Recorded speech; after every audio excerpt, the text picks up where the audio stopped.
Hello, one and all. Welcome to another episode of Elvis, the Ultimate Fan Channel. And welcome to a very wet Ireland as well. No sunburn this week. More likely to be rust, actually.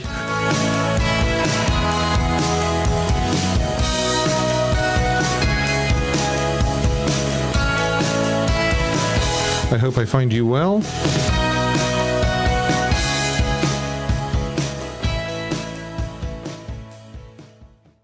Yes, welcome to Elvis the Ultimate Fan Channel.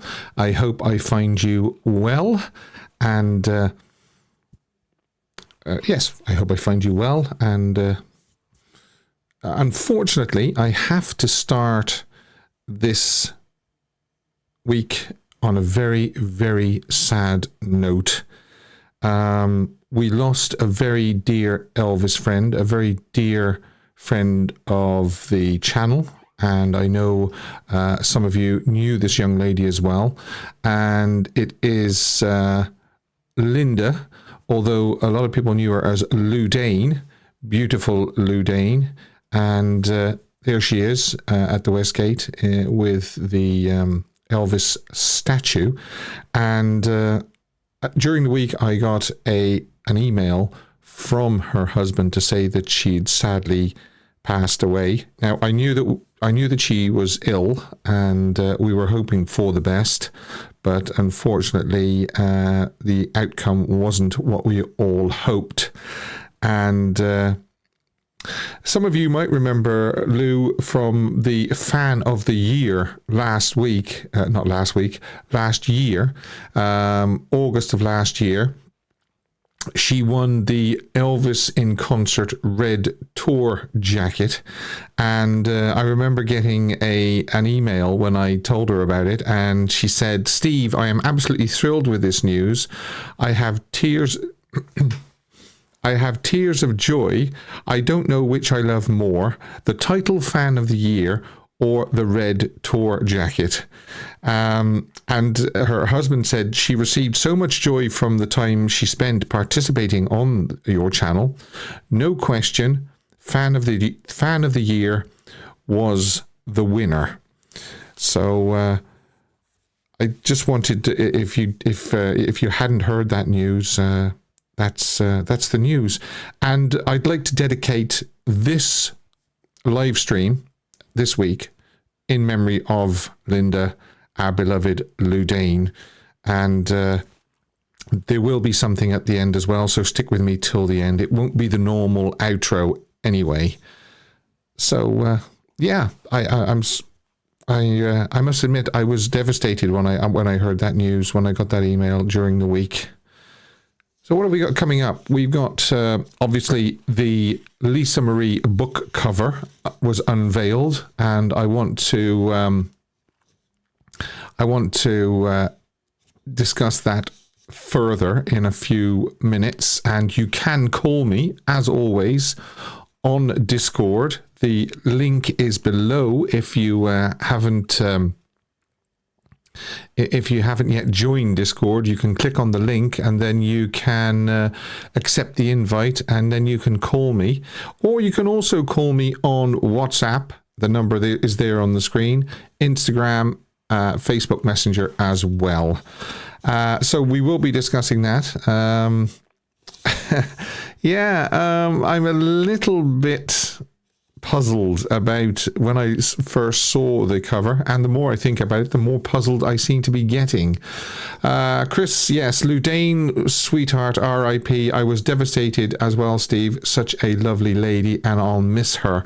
Yes, that's correct. I do agree. I think we both corresponded and spoke with Lou at times, and she was in fact a lovely lady. So coming up is the underrated Elvis song, This Day in Elvis History, a live poll, which will be about the Lisa Marie book cover, a song I wish Elvis had recorded, Photoshop of the Week, Elvis at the piano, Caption this photo, a smoking hot photo, of course, and that topic.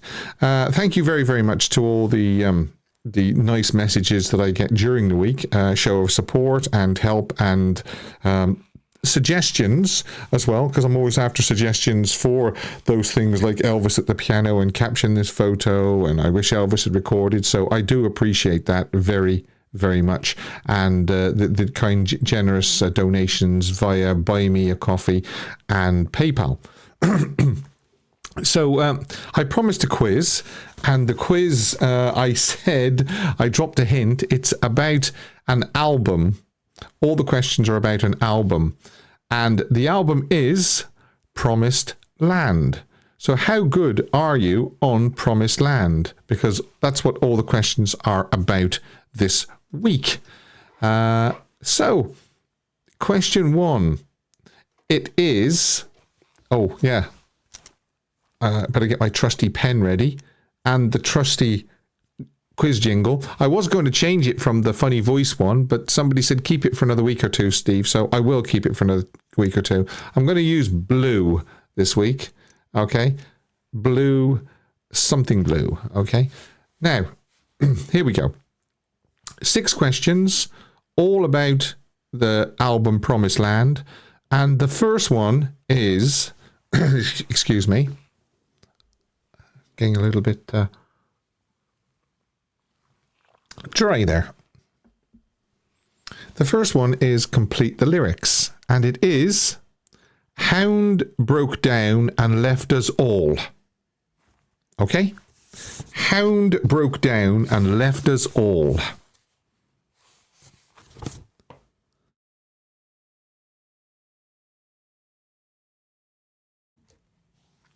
Let's have a look if you can have a look. Oh, yes. Yeah. A lot of people get finishing off that lyric, that line. Although Susan S. says that's a tough one.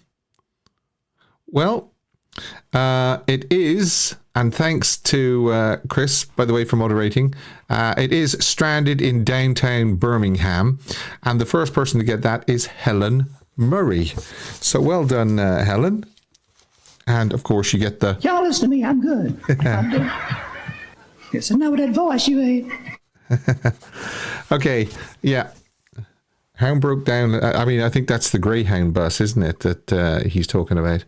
And Vincenzo says, well done, Helen. Right, the next one is, what is the playing duration of the original album? And this is a multi-choice question. So if you want to just wait until I give you the choices. The original album ran for 28 minutes and 3 seconds, 27 minutes and 35 seconds, or 28 minutes and 17 seconds. What do you reckon the playing duration is of Promised Land? 28.3, 27.35, or 28.17? Manfred says 23. Brian says 27.35. Yeah, I mean, the beauty of the multiple choice ones is you can actually just guess.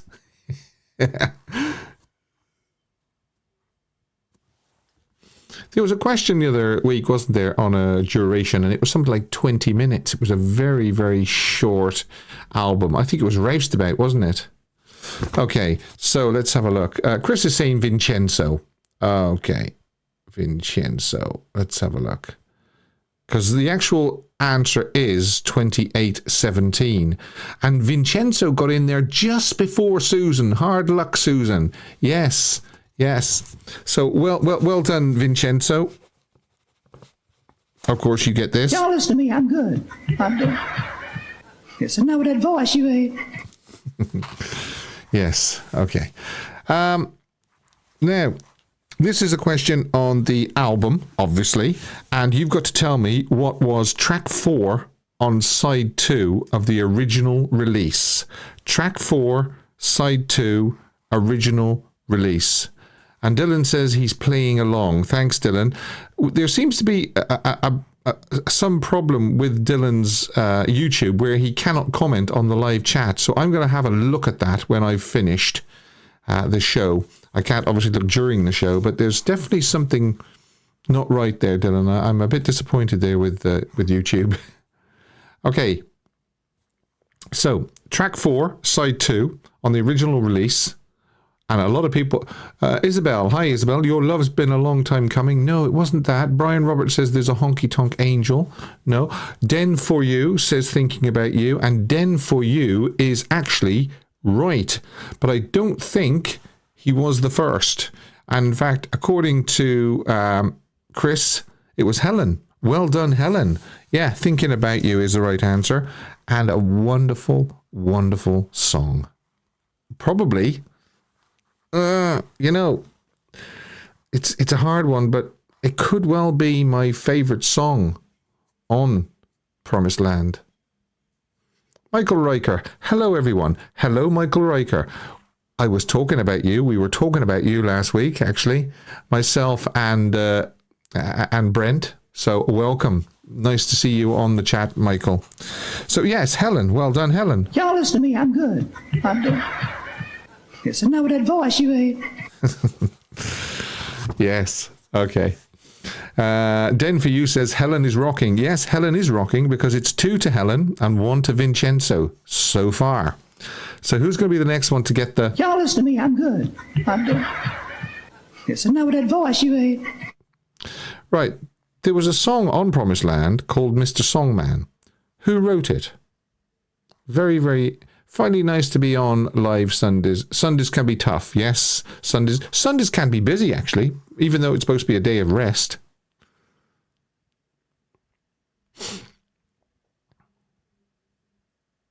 Sally says, sorry to hear about Ludan. Condolences to her family. Yes, that's right. And for you that missed it, we're doing this show in memory of Lou. And there will be a different ending to the show this week. It won't be the normal outro. Right. Okay. Den for you says Jerry Chestnut. No, it wasn't Jerry Chestnut, but good guess. Good guess. Timothy Lee is saying Jerry Chestnut as well. Yeah. Okay. The actual answer is Donny Sumner, and it is the man himself, Brent. Well done, Brent. Thanks very much for taking part, Brent. You get this, of course. Y'all listen to me. I'm good. I'm good. Yes, I know that voice you ain't. I was told not to scrap that because people said it was funny. It is funny, but I wasn't sure whether it had run its course. So somebody said, no, keep it for another week. So this might be the last week. It depends if I get around to changing it during the week. There's so much to do during the week to get this show together. You might think I just throw it together, but far from it. Right, here we go. Number 5. This is a tricky one, but again, because it's a tricky one, I've made it multiple choice. And Rebel Vegan says funny jingle. Yes. Here we go. Like I say, it's a multiple choice, so do wait for the options. The highest position on the US Billboard 200 for Promised Land was 12, 8, or 47. Okay, so what was the highest position Promised Land reached on the Billboard 200? Was it 12, 8, or 47? Sandra says 12. Brian says 47. Vincenzo says 47. A lot of 12s there. A lot of 12s there. Even Michael Riker is saying 12, and Helen Ludlow is saying 12. I hope I've got this right. I did research it because there's a lot of people there saying 12. I'm starting to panic now. Okay. It was actually 47. Mind you, US Top Country Albums Billboard, it got to number 1. So, you know, it was only that particular chart. Wow, I don't know whether 47 you could say was poor. I don't think it's poor, but there you are. I couldn't get a 47th album. So, Brian Roberts, it was first, according to Chris. Thanks, Chris. Thanks, as always, for moderating. Right. And 6th and final question. Oh, sorry, I didn't give Brian this, did I? Y'all listen to me. I'm good. I'm good. It's a know that voice you hear. Yes. Susan says, Elvis 30 number one hits made it to the top 200 this week. And yes, I heard that. Yeah, he's still charting today. Elvis is still charting today. Album was criminally underrated outside the Elvis fandom, says Brent. Yes, I'd agree with that. Sixth and final question. And again, because people are saying, oh, these are hard and, you know, can you help me out a little bit? I'm going to give you this one as a multiple choice question as well. So again, wait for the choices. And it is, who was the bass player on these sessions, the Promised Land sessions? Was it Duke Bardwell? Was it Norbert Putnam? Or was it Jerry Sheff? Who played bass on Promised Land? Was it Duke Bardwell, Norbert Putnam, or Jerry Sheff? Vincenzo saying Duke. Brian is saying Duke. Susan is saying Jerry Sheff. Bossa Nova is saying Jerry Sheff. Edward says Norbert Putnam. You be tripping. Hi, you be tripping. Patrick Van Lissem says Jerry. Lisa Lulls is a question mark, so she probably hasn't got a clue, but I think that's what she means. Huh? Okay. Well, the correct answer is Norbert Putnam. So, congratulations, Den, for you. Chris says it was Den for you. Right. Okay. Thanks, Den, for you. And you could well be the final recipient of this. Y'all listen to me. I'm good. It's a know that voice you hear. I should run a poll. Keep or ditch that jingle for next week. In fact, if you want to just type in the live chat there now, keep or ditch, and see how many keeps and ditches I get. Vincenzo says, I miss Dylan, Steve. Yes, so do I, but Dylan will be coming up in a little minute because we have his feature coming up. Keep forever, Steve. Nancy, keep. Michael Reichler, keep. Isabel, keep. Keep. I haven't seen one ditch yet. Johannes says, keep it for a while. Yeah. I see what you mean. Can't keep it forever. Sherry says, keep it. Yeah. Well, that is overwhelmingly keep. So it's got a stay of execution that... Y'all listen to me. I'm good. It's a know that voice you hear. Well, it makes you laugh. One thing is, it makes you laugh, makes you smile. So Rebel Vegan says, keep it for a while as well. Okay, stay of execution. The jingle is going to be kept for another week or two. Okay, so let's get down to the meat of this live stream, podcast, whatever you want to call it. Podcast. Lisa Marie book cover. Yes. You've all seen it by now, but I'm going to put it up. And there it is. Okay. Elvis's daughter, Lisa Marie Presley, will have her vulnerable posthumous autobiography published later this year. And now the title and cover have been revealed by Elvis's granddaughter, Riley Keough. Lisa Marie first asked Riley to help her finish her memoir in 2022. And Lisa died in January 2023. She was left with the daunting task of how best to complete the book. Thankfully, Lisa had recorded her story on various tapes. Riley listened to stories from her mother's life in her own voice, such as her smashing golf carts at her childhood home of Graceland, Lisa's long relationship with Riley's father, musician Danny Keough, and her marriage to Michael Jackson. She also spoke of the more difficult moments of her life, losing her father, Elvis, in 1977, moving to Los Angeles with her mother, Priscilla, and her experiences with addiction and grief. No doubt her story will have plenty of highs too, amid the difficulties of fame and the tragedy of her son Benjamin's death at just 27.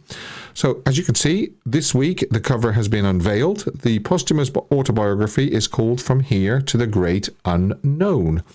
A few years ago, Lisa recorded a virtual duet with Elvis on the song Where No One Stands Alone, which features the lyrics, Come Here to the Great Unknown. So that's where that title comes from. Elvis's estate said Graceland is excited to announce that fans who pre-order their copy of the memoir through shopgraceland.com will receive a lithograph autographed by Riley, special lithograph image to be revealed soon. And From Here to the Great Unknown will be published on October the 15th and available wherever books are sold. The book will also be available in an audio format narrated by Riley. Now, these are some of the things that we've gleaned from the press releases over the last week or so. And 270 pages.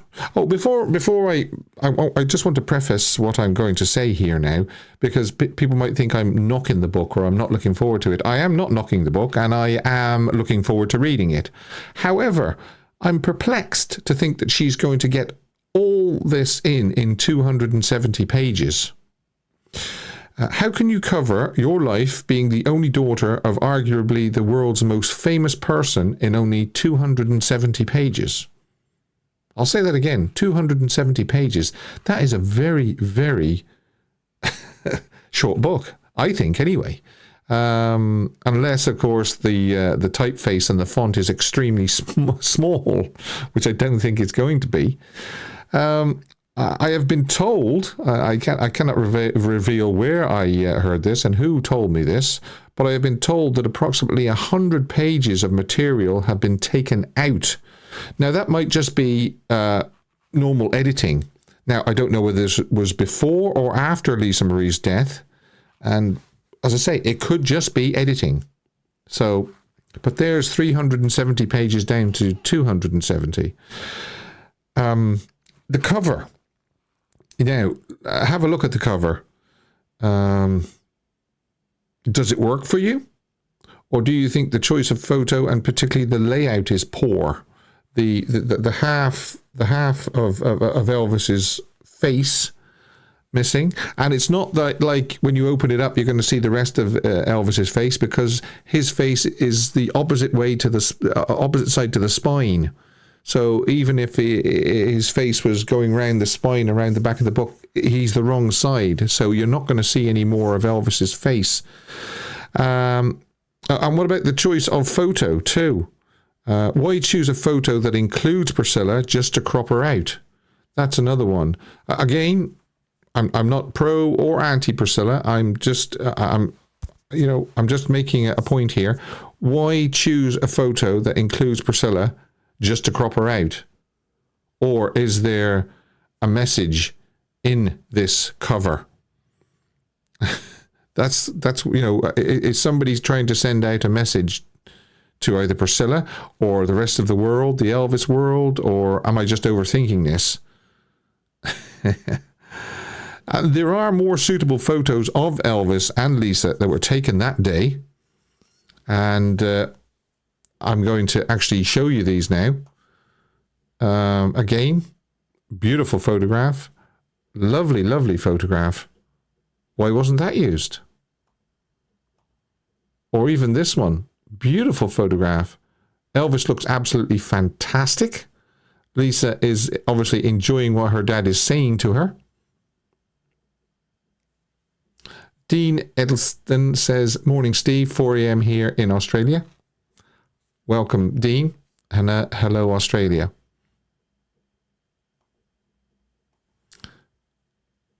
There's another photograph. Again, you could have completely cropped Priscilla out of there if you didn't want Priscilla in it for whatever reason, but you still could have shown all of Elvis's face.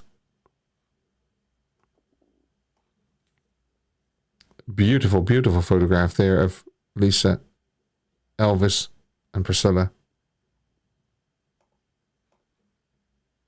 That one's a little bit disconcerting because obviously something there is being said between Elvis and Priscilla, and Lisa is kind of a little bit unsure of what's happening.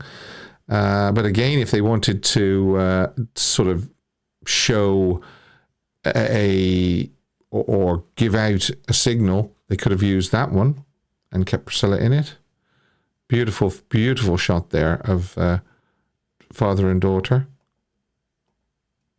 And that one. She's obviously saying something there, and Elvis is enthralled with what she's saying.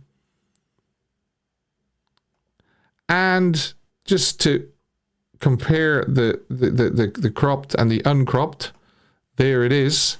There's the shot they've used, and then they've cropped half of Elvis's face out and completely cropped Priscilla out. So I'm perplexed. Why choose that photograph just to remove Priscilla? Or maybe I'm overthinking it. It could be as simple as that. Is there a subliminal message hidden in the cover? I really, really not sure. I'd love to hear your thoughts on it, and you can get into the Discord queue now and call me up and let me know what you think. You can call me on WhatsApp and Instagram or Facebook Messenger. But I'm going to do the poll, of course, and the poll is going to be on this topic. Without a doubt, it's going to be on this topic. And it is very, very, very simple. The question is there a message about Priscilla on the cover of Lisa's book? And it's just yes, definitely. No, you are overthinking it. Or I'm unsure, let's see what's in the book. Okay, so start poll, and that should come up now for you. And there it is. Is there a message about Priscilla on the cover of Lisa's book? Yes, definitely. No, you're overthinking it. Yes, that's a distinct possibility, Steve. Or number 3, I'm unsure. Let's see what's in the book. So that's the topic, and that's the poll done. Dylan's Elvis Tales. The elusive Dylan, who is at the moment having problems with the live chat, but he is on the line, so we're going to go to him now in a second, and we're going to say, hi, Dylan.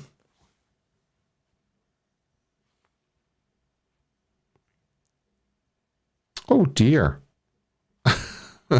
You can't do things like that. I tell you what's happened, right? It's okay. Hello, Dylan. There we go. Hello. Yeah, no, it was me. It was actually me. No, that's all. How you doing? I'm doing all right. How are you? Yeah. I'm a bit puzzled why you can't get on the live chat, but Me too. But I've been playing along on Discord. So yes, I saw you were playing along, and I will vouch for him when I say that he did get just about all the questions right. Although there was a couple where you were sort of a bit flummoxed, weren't you? Yeah. Promised Land, is it one of your favourites? Out of the Stacks sessions. Yeah. But my favourite of all time is Elvis Country. Yeah, it's a good one. Elvis Country is a good one. Yeah. And has Elvis Country got anything to do with your Elvis tale this week? Nope. Okay. Okay. Right, fire ahead. Alright, so I'd like to ask for Leon's help on this one, if I may. Because I saw a piece of footage that was dated a date, and I'm not sure what it is, but it's fantastic footage, and I want to tell everyone about it. Okay. So, it's January, February 72. Elvis is in the nail suit. The white one, with the black circles on it. Yeah. Yeah. And it's dated February 7th dinner show, I believe. But right. Here's the thing. But because I'm not good with dates, I don't know whether that's correct. But I want to tell everyone about it anyway, because it's fantastic footage. Okay. So give us that time and date again. February 7th dinner show, 1972. February 7th, 1972. And it's really, really good footage, is it? Uh-huh. And it's available on YouTube? That's a good question, actually. Oh, so where did you see it? Because I seen it on Facebook. Ah, right. Okay. Well, okay. I'm sure people could find it on Facebook as well then. The group is called the Elvis fan page, and it is run by my best friend, Derek DeFries. Ah, right. Okay. Now, let's go to this book cover. What have you got to say about the book cover? The first thing I said when I saw it, there's definitely a message here. Loud and clear, there's a message here. Okay, so it's not just me that's overthinking it. No. But then I was like, well, maybe it's just a case of the focus is meant to be on Elvis and Lisa, so yeah, but you see, the thing that really, really worries me, well, not worries me, but puzzles me, right, is why choose a photograph of with Priscilla on it just to cut her out? Yeah. That is a very good point. You know what? I did not think of that. And the other thing I didn't think of as well. Why could they have just not moved Elvis's face a little weaver so that it's in full view? Yeah. Yeah, exactly. I mean, yeah, it's. I don't know. I'm going to be very, very, very interested to see what the poll brings. Yes, definitely there is something. No, you are overthinking it, Steve. Or I'm unsure. Let's see what's in the book. And by the way, do you think that the 270 pages is short? I do. No, see, that's another good point you made. How is she going to fit all that in 270 pages? But you know what? Knowing Lisa and all the stories she's told over the years, I think she's done it, personally. I think she's managed it. Yeah. I mean, I like the picture. The one with the reading glasses. Yes. Yeah. I mean, apparently... say it again. I don't know whether that's his reading glasses or whether it's just another pair that he had, but... well, Duncan, I think it was Duncan was on the other week saying that when he looked through Elvis's sunglasses, there was a prescription lens in one of the lenses. So it's likely to be, yeah. I mean, I just going back to the book again. I've been told that there's 100 pages been taken out. Now, maybe that's just normal editing. I don't know. But, it's gone from a 370-page book to a 270-page book. I mean, it's normal to edit things, but 100 pages being edited, maybe that, I don't know, but all I've got to say is I'm very excited and very happy for it, and I have pre-ordered it, so I'm very excited. Oh, yeah. Well, I mean, that's what I said at the start. I said, don't think I'm knocking the book or anything like that. I'm still looking forward 100% to reading it. I'm just a little bit puzzled on this cover. I really am. And I'm also puzzled on the fact that it's only 270 pages as well. Mm-hmm. It's going to be, very bittersweet. Yeah. I mean, knowing that she's not going to be doing, the book tours and stuff. Yeah. Like the interviews and whatever. Yeah. But I'm sure Riley will do a fantastic job. Oh, yeah. Stepping in, if you like. Yeah, stepping in and finishing the job off. Okay, thanks as always. No, it's okay. And all right. Back with hopefully a more cohesive tale this time. Yeah, no, it's still okay. People will check that out. Don't worry. And I'll look into that other problem we're having on the chat as well. Okay. Okay. Cheers. Bye.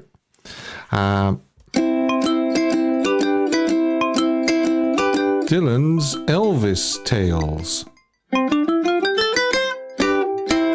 Yes, Dylan pops in and tells us a little tale every week, so I got him a jingle. So, I saw that actually Vincenzo was the next one to join the queue, so I'll go to Vincenzo, but there are other people in the queue which I will get to in a second. But in the meantime, I will say, hi, Vincenzo. Can you hear me? Yeah, perfect. Yeah. So let's see, what have you got to say? I think I'm surprised they didn't pick that picture of when him and Elvis, him and Lisa Marie are kneeling down. Right. Okay. I know the one. Yeah. I mean, do you think it's a strange choice to have the picture of the three of them, but They cut Priscilla out. yeah, why pick that picture of all of them just to crop her out? So it's not me. It's not me then. So I mean, how did you vote on the poll? Not sure. Not sure. Yeah. Well, that's a good option, because let's see what's in the book before we. There could be a very, very good reason. All right, Vincenzo. Nice talking to you, Steve. Cheers. Bye. That was Vincenzo, and we are going to go and say stand by, Leon, because I'm going to come to you now. Hi, Leon. How you doing, Steve? Hey, welcome back. Hi, mate. How you doing? All right. It's been a long time. How about a week, eh? Yeah. So where do we start? What do you think about the book? Right, the book. Right, let's look at this logic. Let's look at this with a bit of logic here. I can always rely on you to do that. Yeah. Well, first and foremost, it's probably been an editorial decision, right? Okay. Secondly, if there's a message, who's it directed at, and who will know about the message? There's no point having a message out if nobody's going to know what the message is, apart from Elvis fans, because this book is supposed to appeal to far more than just Elvis fans. Yes.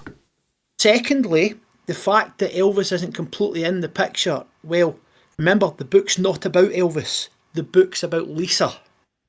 Very, very good point. I never even thought of that till now. Although there will be a fair bit devoted to her relationship with her dad before he died, the majority of the book, because of the age that Lisa was when Elvis died, the majority of the book will be about stuff other than Elvis. And the book itself will never die on the contents of what's in it, not by the cover. What You might be overthinking it a little bit. you think I'm overthinking? So why choose a photograph that contains Priscilla only to cut her out? It's quite possibly it's quite possible that they just think the picture of Lisa is better.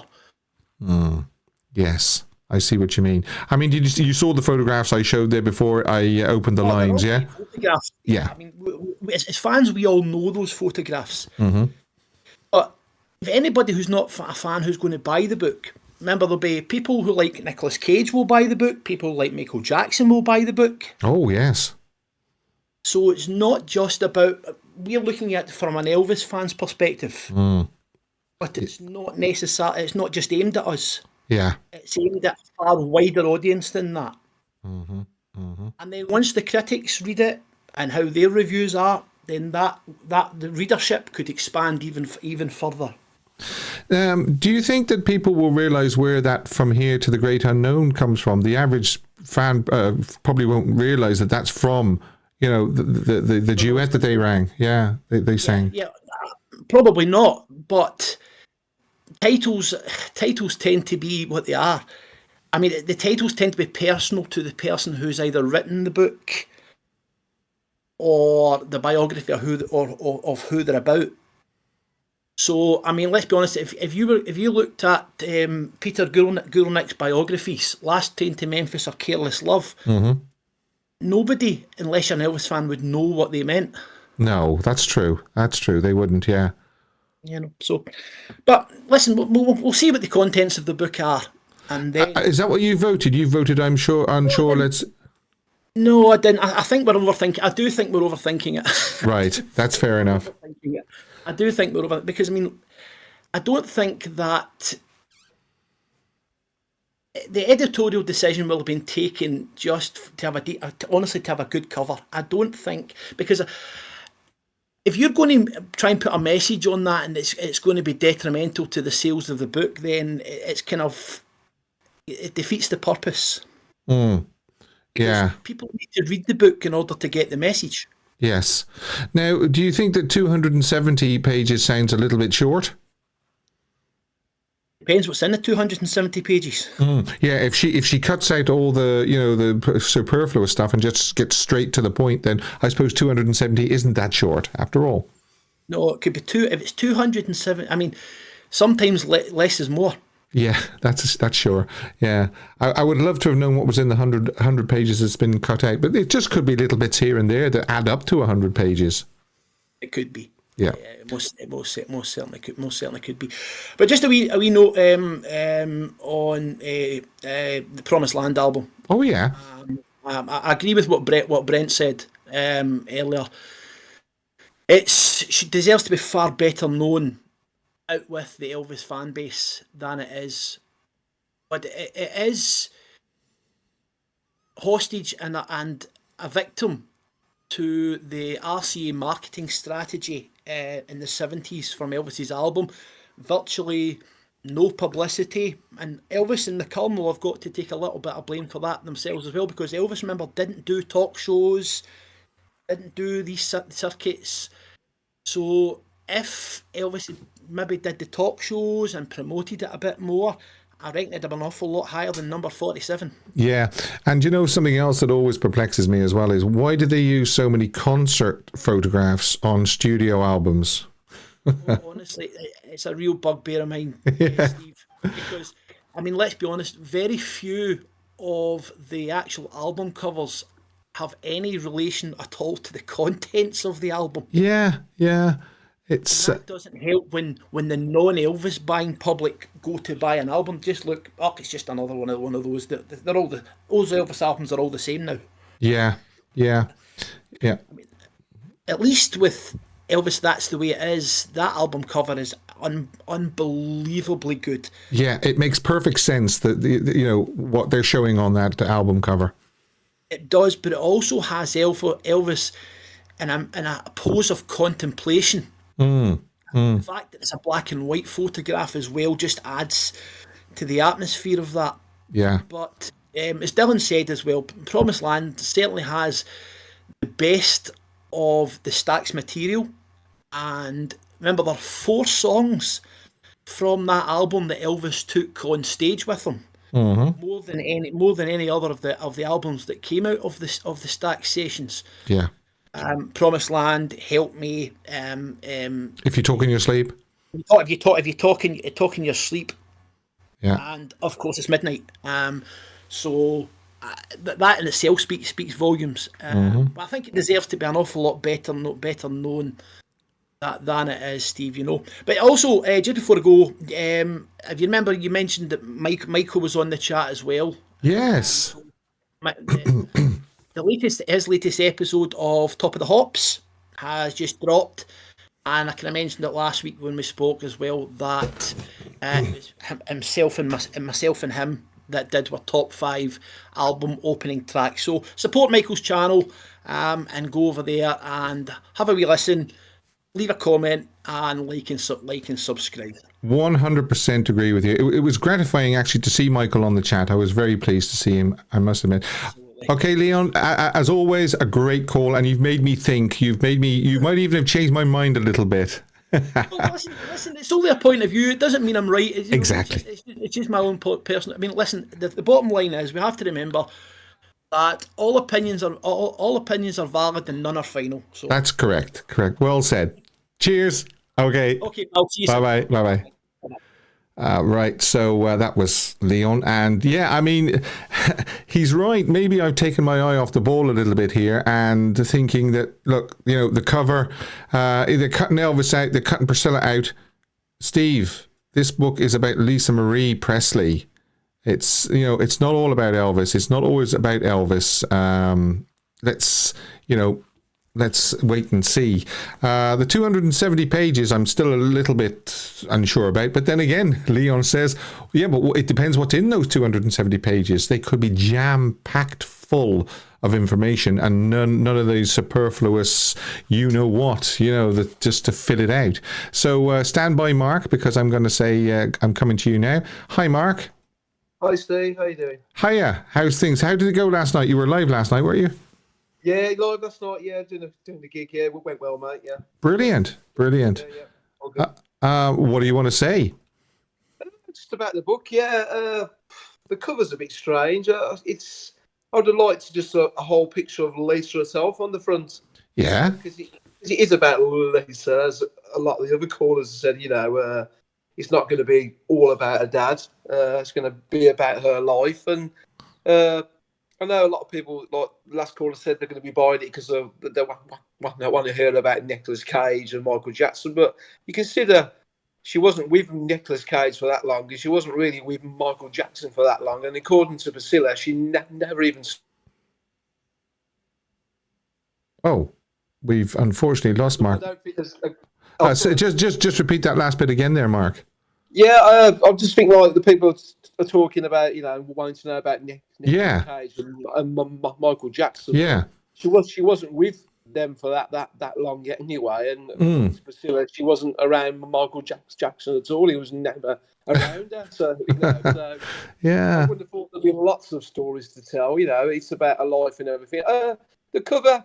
It'd be nice to have a great shot of her because she was a beautiful lady. Yes, maybe a more modern photograph. Sort of middle-aged, if you like, sort of thing. Yeah, like the ones she had for her album covers, and things like that. Maybe a family picture on the back.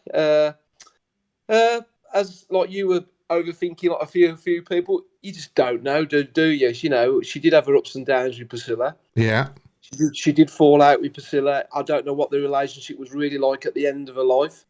It seems strange that it's cutting out Elvis's face. It's to do that book cover. If they did want to cut out Priscilla, well, at least put her dad in because she loved her dad, didn't she? Yeah. And there were so many, better photographs taken that day. It's a bit perplexing, really. I mean, and there's lots of photographs of just him and her. Why put Priscilla into a photograph just to have her, cut her out? Yeah, it is strange. I would have just picked one where it was just Elvis and Lisa to give her. There is some shots of them to give her playing around Iceland, with the holding hands and going down the steps. As a young girl, and you wouldn't even be thinking about putting Priscilla in the shot. If they wanted to do a family shot, they could have put one, at the back cover or a small with pictures and stuff. But we don't know what's on the back cover yet, so that'll be interesting. And of course, it will probably include photographs inside as well, so we don't know what's included inside either. So, what did you vote on the poll?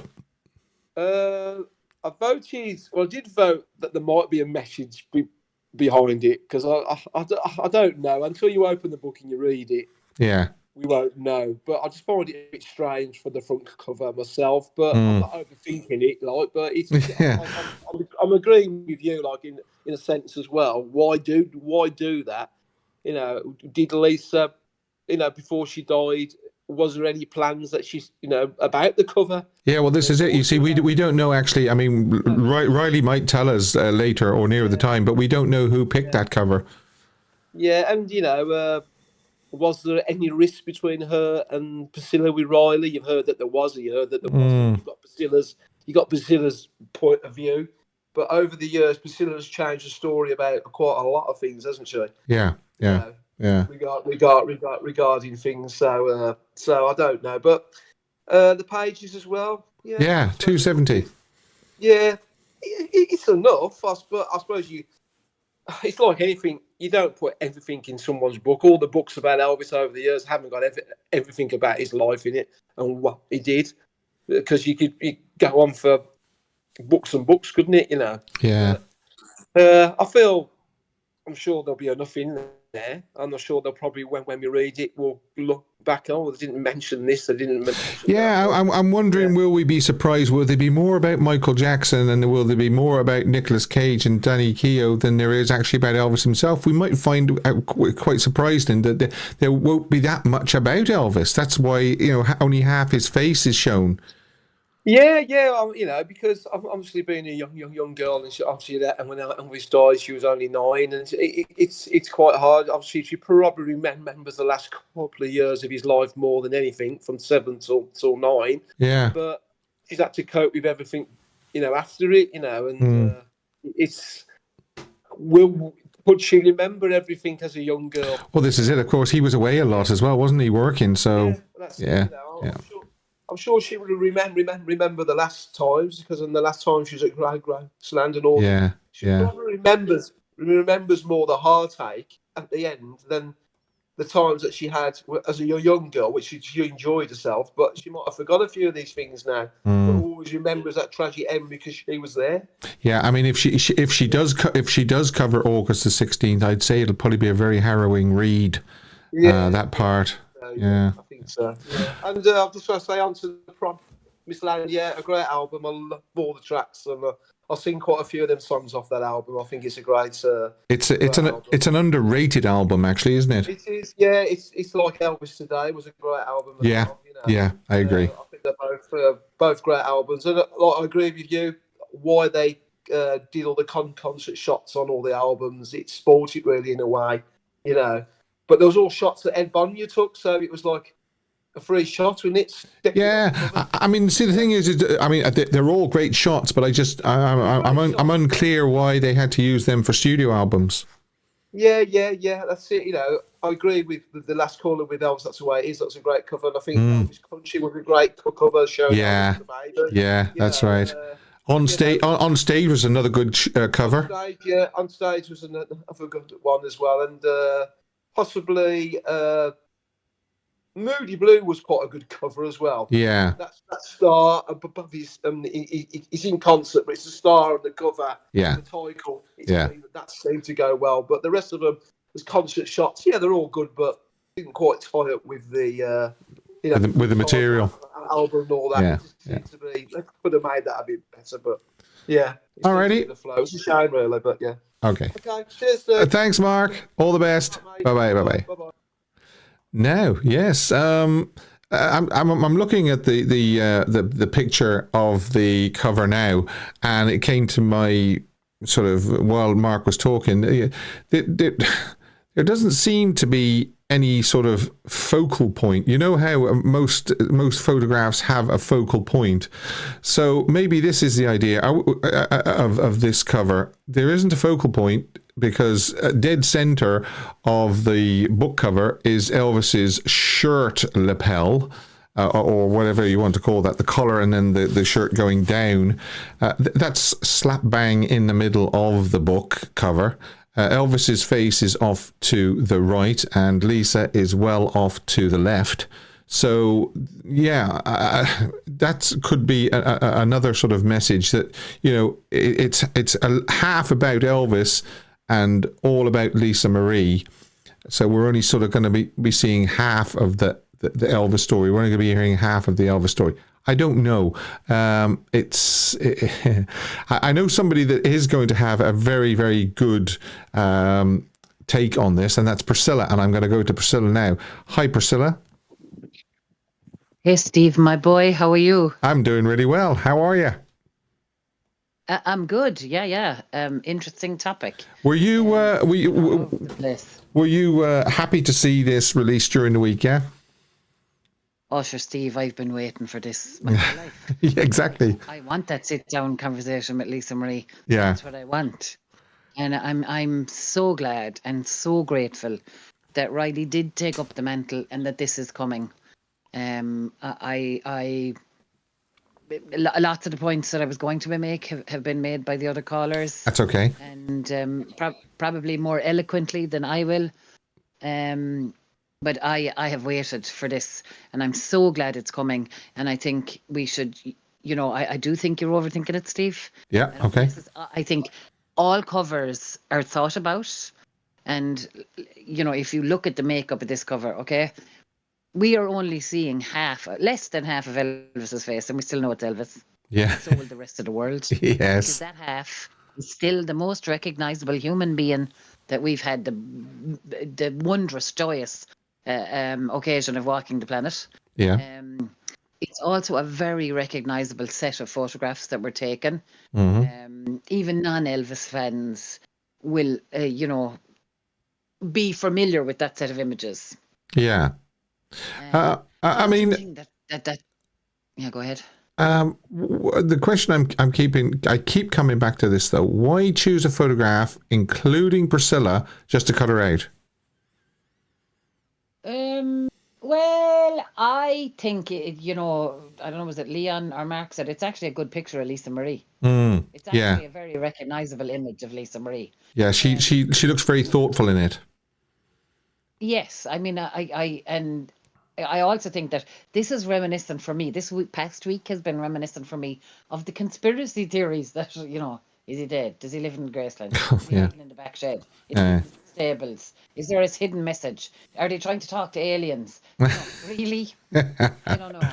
I think we as Elvis fans are so hungry and so eager and want so much more than we can actually have that sometimes we do overthink it, or sometimes we do overanalyze. Yeah, I mean, Leon was quite correct. He said, it's not all about Elvis, and maybe the reason why they're only showing half his face is just because you're not gonna, it's not going to be all about Elvis. You're only going to see half of Elvis. You're only going to hear half this book. Memoir. Yeah, this book is only half about Elvis. It's also about Lisa. It's about Danny Keough. It's about Michael Jackson. It's about Nick Cage. Well, it's about Lisa's life, and all of those things mashed together form the life that she lived. And it's also very important to remember, and I think, Steve, we do a disservice to Lisa Marie if we don't continue to reinforce and advocate. Yes, Elvis was her father. Yes, she was a staunch advocate for him and his memory, but she did have a huge passion for music herself. She did always try to be her own person and live her own identity. So I think it's unfair of us to assume that this memoir is Elvis, because it's not. It's Lisa Marie. And I think that's what we need to keep focused. I think that she did spend her whole life trying to carve out her own identity and trying to come out from the shadow. I mean, her music career could have been so much more extensive, except that she never felt that she could. Yeah. Or she his coattails or whatever, people may have judged her because of him. And she may have always, I know that, down through the years, she felt that it weighed heavily on her. So I think that, we should be very happy that we're getting this insight into Lisa Marie, and that Riley has taken up the mantle, and that Lisa Marie had a lot of it on tape already. Yeah. And I'll echo something that Leon said, and it's a very important thing here. It's quality, not quantity. Yeah, exactly. There could be 500 pages and just, you'd be bored stiff, or there could be 270 riveting pages. Another thing, how the blurb has been mentioned in Michael Jackson and Nicolas Cage, Danny Keough. There was no mention of Michael Lockwood. Let's talk about the war. Why don't we? Yeah, I'm just wondering what we'll hear about Michael. I mean, he won't. Surely he won't be completely and utterly excluded from the book. Surely he won't be. I doubt it entirely. But imagine if you walked down the street and said the name Nicolas Cage or Michael Jackson and Michael Lockwood, and you ask someone, who are they? Well, Nicolas Cage is an actor, Michael Jackson is a musician. I have no idea who Michael is. Yeah, well, obviously, I mean, Michael is not as well known. Yeah, I mean, out of the two Michaels, he's not. We know who he is. The general public, non-Elvis fans, will not. Or they'll have very little knowledge of him. And this is very clever marketing, Steve. Yeah. They don't bring this book out for the good of our health, or so that I will finally get to read some of Lisa's own words and hear her story as much as I can from herself. They didn't bring that book out so that box could be ticked in my life, or your life for that matter, Steve. They brought that book out to make money. Yeah. Oh, yeah. Yeah. And marketing is key to that. And we spoke about it with regards to some of the images used on Elvis's album covers, or RCA's marketing tactics or lack thereof at times. I think they're not making the mistake now. So they've used a recognizable image of Lisa Marie and her dad. It's caused conversation already. Yes. Because people are suddenly finding hidden meanings behind everything. It's a clever marketing ploy, and yes, of course they're going to promote the things, because what they're going to want to do is have this book reach the biggest audience. And as Leon or one of the earlier callers said, whether it was Mark or Leon, I'm not entirely sure, it will appeal to those fans too, because they are as eager for information about Michael Jackson as we are about Elvis. True. Michael Jackson fans. True. So you voted no, you're overthinking it, Steve. Is that right? Yeah. Yeah. Fair enough. Only because I do not want to go down that rabbit hole of the conspiracy theories and there's hidden meanings behind everything. Yeah. I just want to read her words. Yeah. Well, we are going to get it October the 15th. It's not far away now. No. Now I still haven't, would you believe, pre-ordered the Graceland version. Right. The lithograph. I'm torn because do I want to? Now, if that lithograph was Lisa Marie, then maybe. Yeah, I know what you mean. I'm still struck by Lisa Marie's words that day in Graceland when she stood in front of all of us and she said that we were the only people that could get her out of her house. Yes, that's right. That was quite a sad, poignant thing she said, wasn't it? You're the only people who I come out of my house for. Yeah, and I just think, and I think that was the most honest, true. She gave of herself that day. I still, I still go. I mean, the sad ending to that week was her, but she did give of herself, and she did it because we were Elvis fans. Yeah. And so I believe that this book will be cognizant and respectful to Elvis and his fans, but we must remember it's Lisa's memoir. Yeah, exactly. We're going to have some discussion the following weeks after we've all read it, that's for sure. We'll all be back on here now talking about it. Can you wait? Hardly. And I'm going to get the audiobook for sure to hear Riley. Yeah. Sure. Yeah. For sure. Yeah. Okay, alrighty. Anyway, thanks for listening. Have a good week. Okay, and you too, Steve. All the best. Take care, babes. Cheers. Bye-bye. Thanks, Priscilla. Bye-bye. Yes. So, no mention of Michael Lockwood in the blurb. It doesn't mean he doesn't appear in the book. I would be very, very surprised if Michael is not mentioned. I know there are issues going on at the moment, but he is Harper and Finlay's father.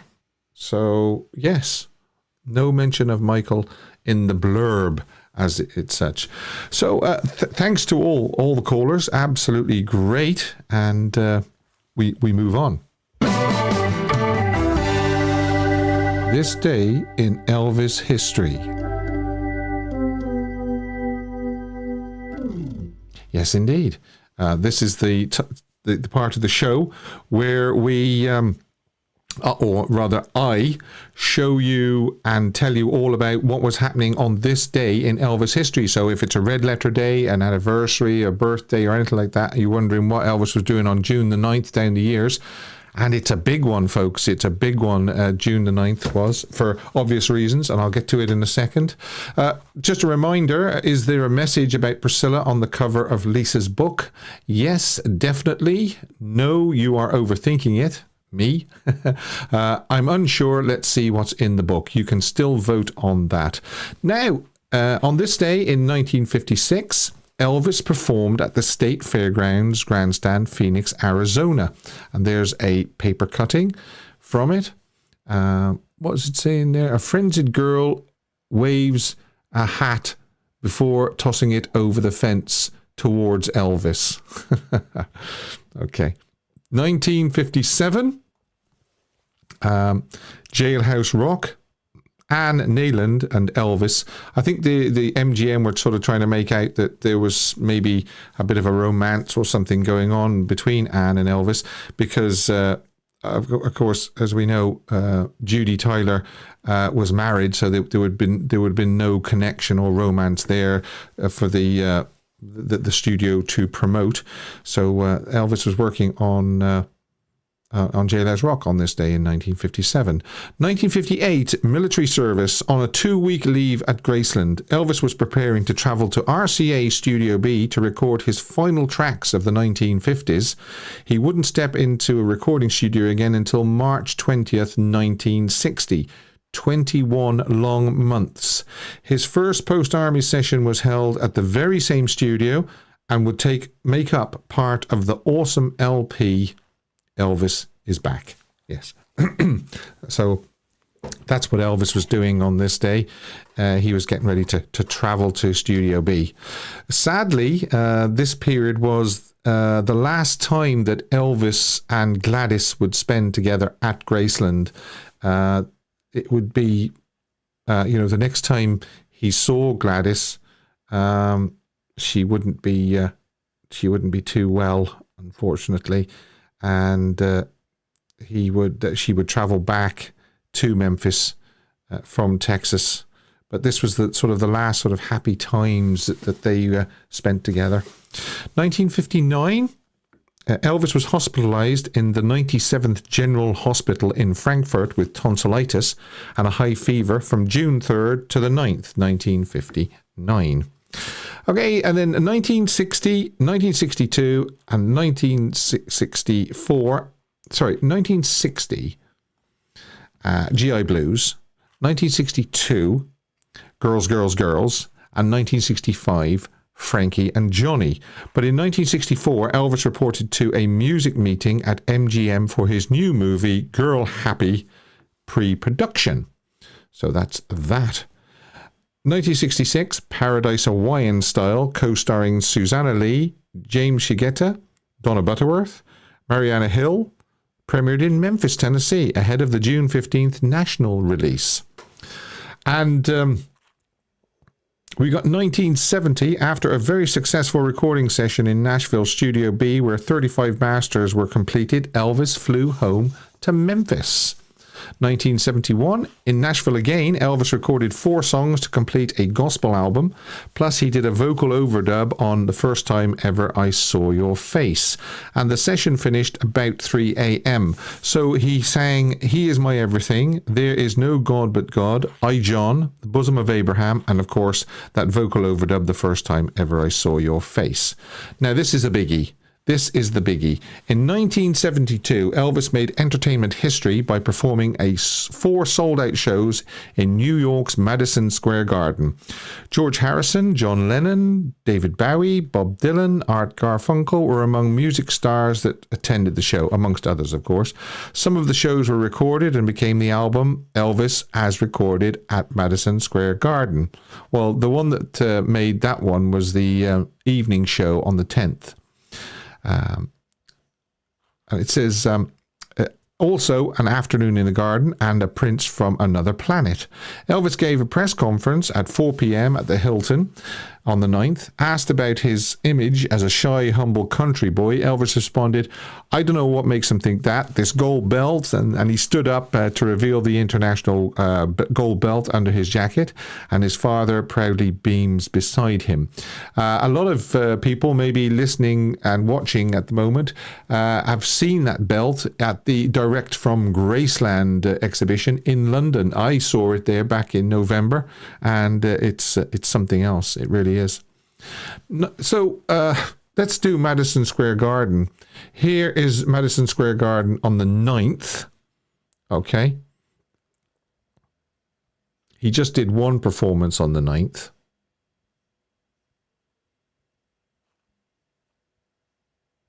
Elvis looking fantastic, of course.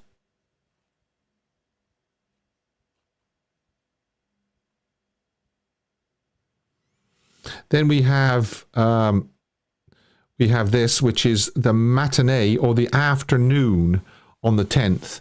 And this is the one that was filmed, amateur footage of it, 8mm, and was released and synced up with the audio to make up that fabulous, fabulous DVD, Prince from Another Planet. Again, frustratingly, it sort of whets our appetite to think if the Madison Square Garden concert had been filmed professionally. But we can see probably why not, because they had Elvis on tour in the can. And they thought, well, this is just overkill. But of course, no, it wasn't overkill. We would have been so, what's the word I'm thinking of? Enthusiastic to see this professionally filmed. Then we've got, of course, the evening show, the 10th. This is the one that made the very, very first album. Elvis has recorded at Madison Square Garden. These are some great sort of shots from the audience. It gives you a feel of what it was like being in the audience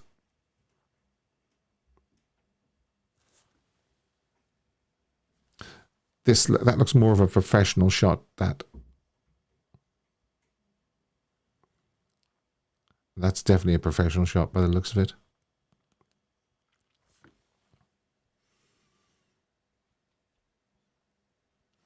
Great photos.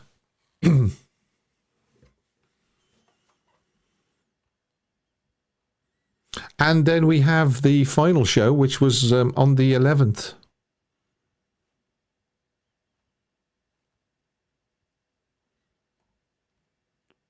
Great. What great shots. Action shots.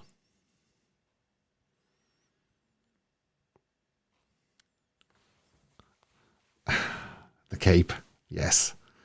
He's just about to leave the stage there. Moving on. 1973. Elvis's UK-only single, Polk Salad Annie, hit 23 in the UK.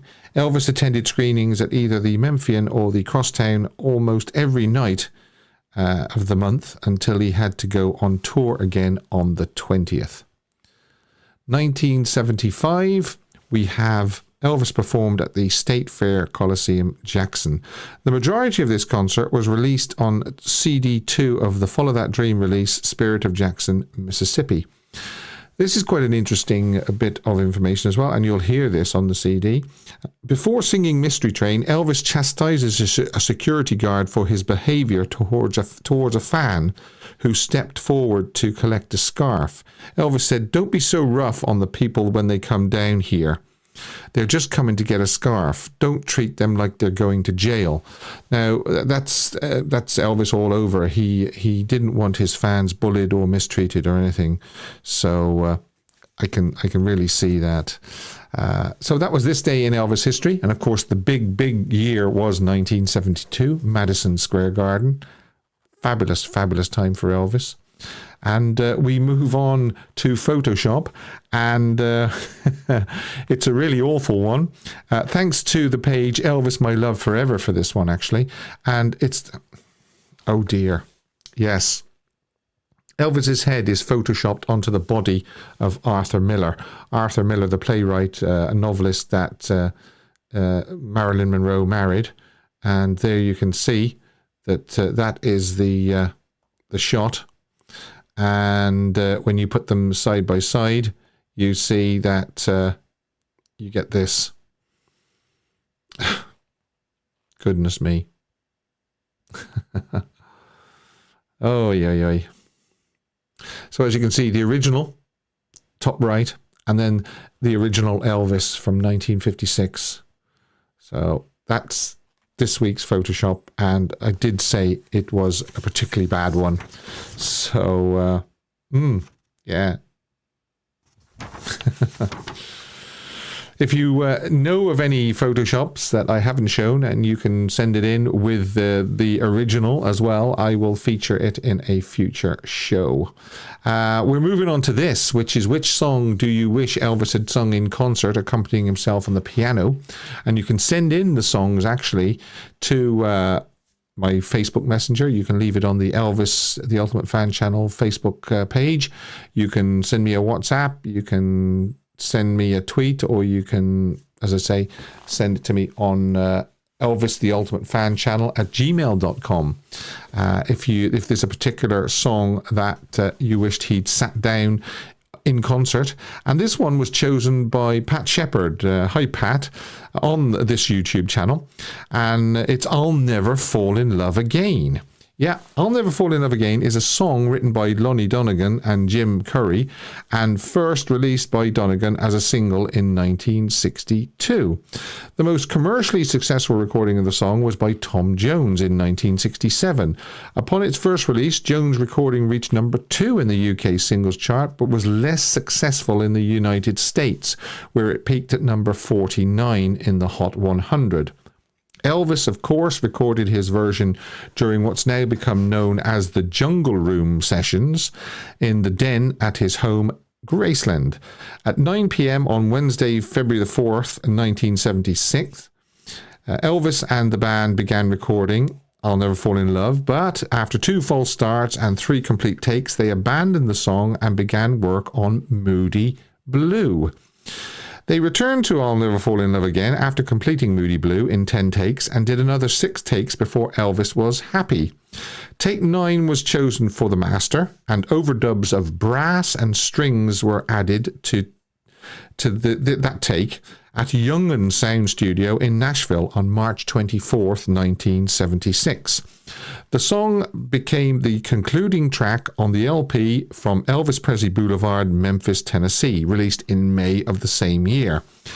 And that's the song that Pat wishes Elvis had sat down at the piano on stage and sang, and I think he would have done a great job performing it live. He would have given it the same dramatic treatment as he did Unchained Melody. What's your opinion? You can leave your comments below, of course, and I'll leave a link as well for I'll Never Fall in Love Again, just in case you're not familiar with it. If you're a newish fan or newer to the Elvis scene, then I'll leave a link, and you can leave me your comments if you watch this on playback. Right, so what are we going to do next? We're actually going to do Caption This Photo. Yes, Caption This Photo is this one. Okay, and it's that. Now, that could have nearly been a smoking hot contender as well, but somebody sent that in to me. I think it was Chris, and said, ask people to give me a caption on this. I normally post the photograph on the community tab of this channel on a Tuesday-ish, and ask you to send in your funny comments or whatever comment, really. And here's some that I liked, but they didn't quite get the most likes, and it's I'll have the whole world under this here thumb. Don't forget that every like is a like for me. That's a good one. Yeah, if you're going to like this video, please do, because every like is a like for Elvis. I'm going to be in a movie called GI Blues. I hope you'll all give it a thumbs up. I was in tanks for a long time, you see, and they rock and roll quite a bit. He actually said that in 1960 when the reporters asked him about it. Elvis is saying, it's a thumbs up from me for Steve and Elvis the Ultimate Fan Channel. Great show, sir. Very kind. Thank you very much. But with 16 likes...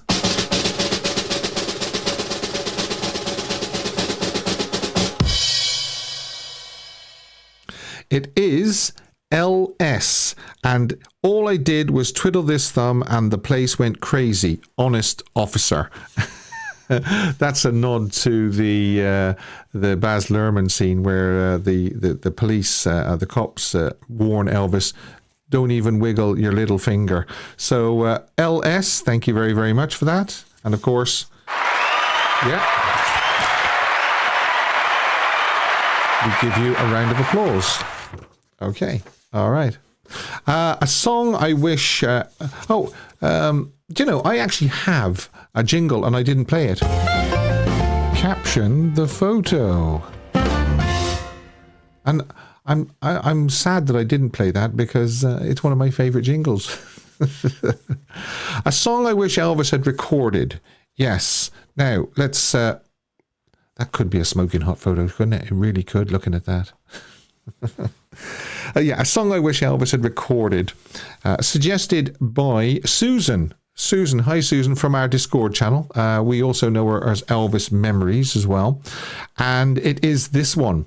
And it's The Shelter of Your Arms is a 1964 album by Sammy Davis Jr.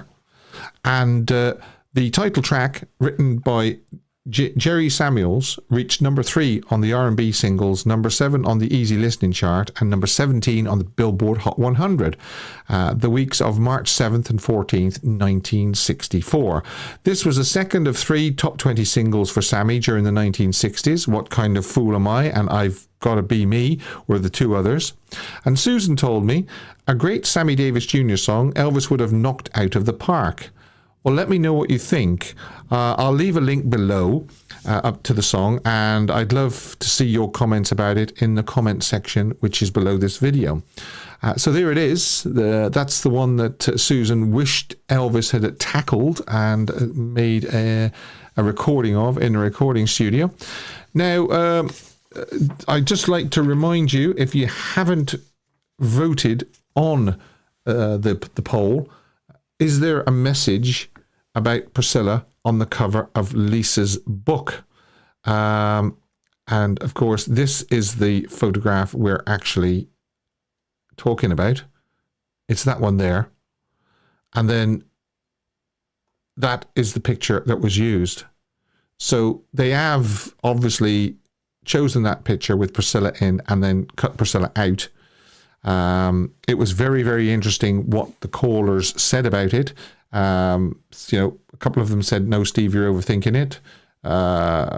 Some said that, yes, there is definitely a message there.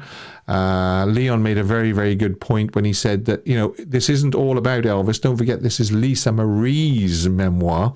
Okay, yes, she had a very famous daddy, Elvis Presley, but there are other parts to the story as well. Michael Jackson, Danny Keough, Michael Jackson, so maybe I am just overthinking it.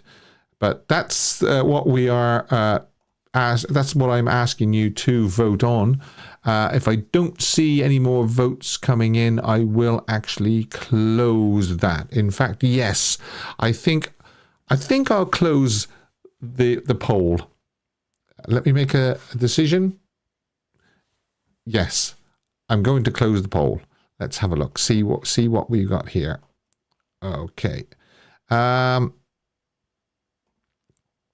End poll. Right. And then I can go back to it and I can see that the results are in. Yes, definitely 42%. I'm unsure. Let's see what the book says. 39%. No, you're overthinking it. 18%. So only 18% thought I was overthinking it. That's a relief. Only slightly more people, though, thought that, yes, there is some sort of message in the cover. In fact, it's 3% difference. So, yeah, interesting result. Just, yes, definitely is edging it. Okay. Right. Underrated Elvis song coming up. Let's have a look at this now. Underrated Elvis song. Suggested by Susan. Yes, Susan, you get 2 bites of the cherry this week from our Discord channel. And it's Such a Night. Oh, yes, Such a Night. It's a popular song from 1953, written by Lincoln Chase, and originally recorded by the Drifters. They recorded the song in November 1953 and on Atlantic Records released it in January 1954 as the intended B-side of the Clyde McPhatters penned Lucille, which was recorded by an earlier version of the group. Despite being banned by some radio stations as too racy, Such a Night too racy, okay. In 2024 we wouldn't call it racy, that's for sure. It reached number 2 on the US Hot Rhythm and Blue and Hip Hop Song charts in 1954. The song also became a hit single for Johnny Ray, whose cover version reached number 1 in the UK singles chart in 1954. Ray's version entered the US Cashbox chart on the 27th of March in 1954, peaking at number 18. Elvis recorded the song and released it on the 1960 album Elvis Is Back. His version made number 13 in the UK and number 16 in the US when it was released as a single in 1964. There, Such a Night, plus the new song Never Ending. Ask for the Viva Las Vegas EP with the hit song Come On Everybody. There you are. And of course there's Johnny Ray, Such a Night. And there's the Drifters, Clyde McPhatter and the Drifters. Okay. So, Such a Night is so underrated, Susan told me. What he did with his voice on that song is classic. No one else could sing that song like he did. Do you agree? Would you like me to leave links below for the Johnny Ray song, obviously the Elvis song, and the Drifters? And you can let me know what you think. So that's the underrated song. As I said, stick with me. We've got the smoking hot photo coming up, and then the end of the show. But the end of the show will not be the normal outro because of the reasons I outlined at the start of the show with the sad passing of Ludan. So we're going to go to this smoking hot photo of the week.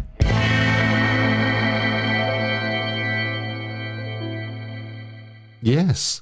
First of all, don't forget you can send in your ideas and suggestions for underrated songs, photoshops, smoking hot photos, songs you wished Elvis had sung, songs at the piano, funny caption photos. Send them all in to me on Elvis the Ultimate Fan channel at gmail.com. All those other ways you can send to me on social media. I would love you if you could subscribe and click the bell and select the all option, not personalized, but all. And don't forget our Discord channel as well. Yes, Discord. There is a link below, an invite link, and you click on that and you can join our Discord.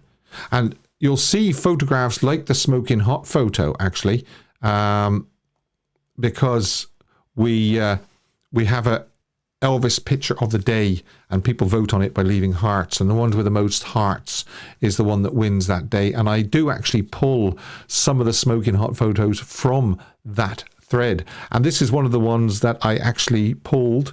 Rachel actually left this one. I think it was a winner, and this is it. If it wasn't a winner, it should have been. So whew, ladies and gents, look at that. And he looks very, very contented. Somebody actually left a comment on Rachel's photograph saying she just loves the way that Elvis is looking over and sitting there with his arms, with his hands clasped. He's probably looking over at the backup vocal lists. They probably made him laugh or something, or he's probably said something funny to them. So, yeah. Edward says, sexy, gorgeous. And let's see some more comments. Maria just puts a load of hearts, of course. Yes. He looked absolutely not beautiful, so beautiful. Wow, such a gorgeous man. He was perfect, says Sally. Chris is thud. She's fainted. Yeah, definitely fainted. So relaxed. Yeah, he was in his element, wasn't he? He was so happy to be back in front of his fans, and he's just so contented. So, as I say, I don't think it's appropriate. I